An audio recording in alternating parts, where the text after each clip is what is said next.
Bonjour les enfants, bonjour Pablo, Samuel, Julie, bonjour tout le monde. Y en a-t-il parmi vous qui jouent au football? Ouais? Et vous jouez bien? J'aimerais bien vous voir jouer, tiens. Je vais vous raconter l'histoire aujourd'hui de Parfait, un petit lapin qui adore le football. Vous le connaissez? Eh bien, allons à sa découverte alors.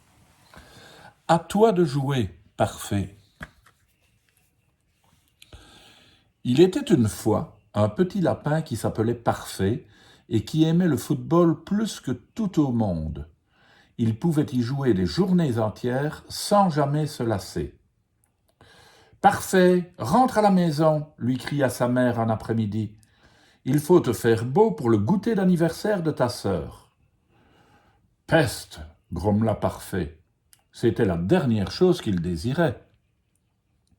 Regarde comme tu es sale, le gronda sa mère. Dépêche-toi, monte te changer. Les invités vont arriver d'une minute à l'autre. La mère de Parfait était en train de planter des bougies dans le gâteau d'anniversaire d'Élisa. En plus de ce gâteau, elle en avait acheté un autre au café.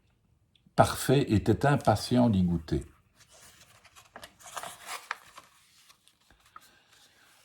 Parfait ne se consolait pas d'avoir dû interrompre sa partie de football. Ce serait bien plus amusant si, pendant cette fête, on pouvait tous jouer au foot plutôt que de chanter des chansons stupides, rouspétait-il. On va encore avoir droit à des jeux débiles, comme les chaises musicales, ou passer des heures à épingler une queue grotesque sur le derrière d'un âne idiot. Parfait prit tout son temps pour se préparer. Il arriva en bas après tout le monde. Quand tous les invités eurent chanté « Joyeux anniversaire », la mère de Parfait s'apprêta à couper les deux gâteaux en parts égales. « J'en veux une au café », déclara Parfait. « C'est impossible », répliqua sa mère. « Le gâteau au café est pour les grandes personnes, et le gâteau d'anniversaire pour les enfants. »« Mais je ne veux pas de ce gâteau-là, s'écria Parfait. C'est le gâteau au café qui me plaît. » Et Parfait pleura et frappa du pied. « De toute façon, tu n'en auras pas, » conclut sa mère.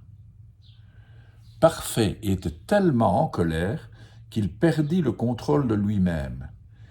Il fit alors quelque chose d'absolument abominable. « Si je ne peux pas en avoir, alors personne n'en aura, » s'écria-t-il. Et il cracha sur le gâteau, en plein dessus.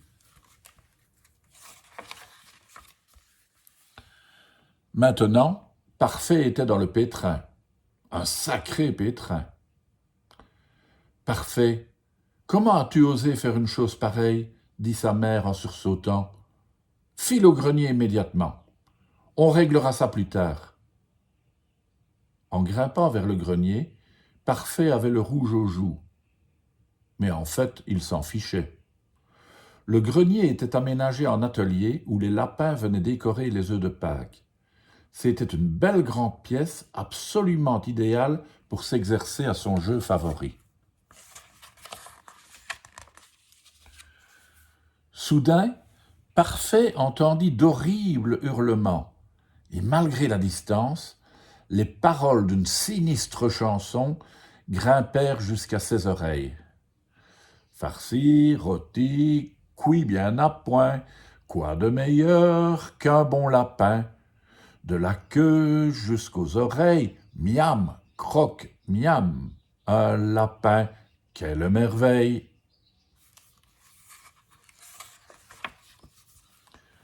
Pointant son museau par la fenêtre, Parfait aperçut 3 gros renards. À présent, c'était au tour de tous les lapins d'être dans le pétrin. Et quel pétrin! En bas régnait une grande confusion.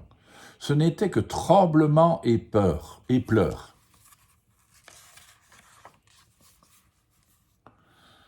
Les lapins verrouillèrent portes et fenêtres, puis ils se réfugièrent tous à la cave qui était l'endroit le plus sûr.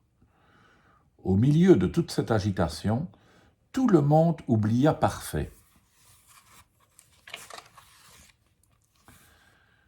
Parfait n'avait pas une minute à perdre. La première idée qui lui traversa l'esprit fut d'attraper un panier rempli d'œufs frais et de le jeter par la fenêtre. Au moment où les renards prirent leur élan pour attaquer, ils dérapèrent sur l'énorme omelette gluante, culbutèrent à qui mieux et retombèrent les uns sur les autres. Ils ne s'attendaient pas à ça. Sérieusement amochés, barbouillés d'œufs, ils levèrent alors le nez et découvrirent Parfait qui les observait en riant depuis la fenêtre du grenier.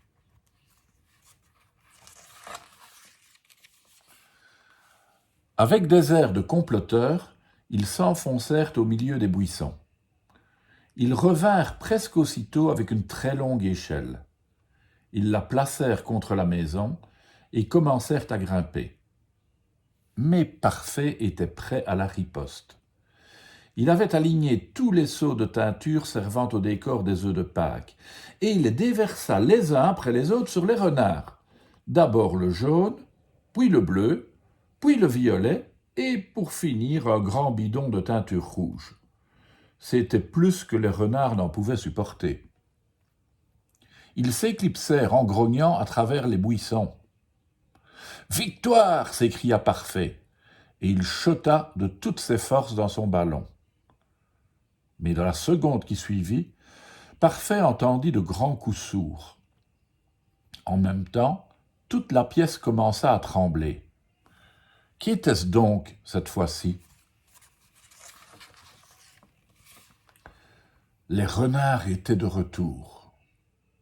En ragoût ou à la broche, à la moutarde ou en brioche, connaissez-vous rien de meilleur qu'un bon lapin nourri aux fleurs?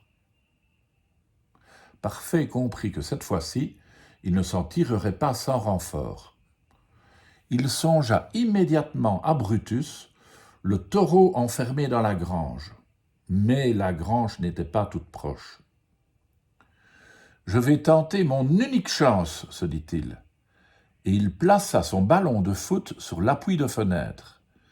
Ce serait le plus beau coup de pied de sa vie. Il y mit tout son cœur.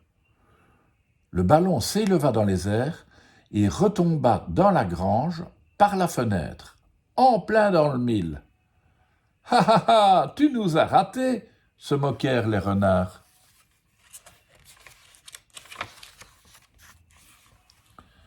À l'intérieur de la grange, les animaux savouraient leur cher repos d'après-midi, quand le ballon fit irruption comme une bombe.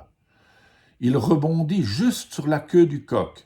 « Cocorico !» cria le coq, alors que le ballon fonçait droit sur une poule. « Papadec !» hurla la poule, qui en pondit un œuf de frayeur. Lequel œuf s'écrasa sur le front du cochon, provoquant des hurlements de rire chez les petits cochonnets. Ils gloussèrent tant et si bien qu'ils bousculèrent un bidon de lait. Et le lait, se déversant, éclaboussa complètement le bouc, et le bouc, en se secouant pour se lécher, réveilla les moutons en sursaut et leur fit tellement peur qu'ils bondirent contre l'échelle qui culbuta et renversa les bottes de foin. Qui tombèrent sur Brutus le taureau. Brutus avait un fichu caractère et détestait qu'on vienne perturber sa sieste. Il fit voler son enclos en éclats et détruisit complètement la porte de la grange. Il était dans un tel état de colère que rien n'aurait pu l'arrêter. Et savez-vous ce que Brutus détestait plus encore qu'une sieste interrompue? Eh bien, la couleur rouge. Et ce fut précisément ce qu'il aperçut en déboulant dans la cour de la ferme. 3 renards rouges vifs. Brutus fonça dessus, tête baissée, et les fit hurler et courir pour le restant de leur vie. Parfait comprit qu'il ne les reverrait pas de sitôt. Il cria du haut de sa fenêtre « Bravo, Brutus, on les a eus !»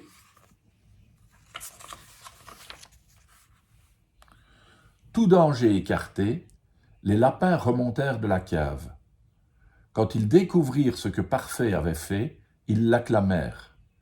Finalement, les lapins eurent 2 choses à fêter, l'anniversaire d'Elisa et leur bonne étoile. Et Elisa répétait à qui voulait l'entendre, « Parfait est le meilleur joueur de foot du monde.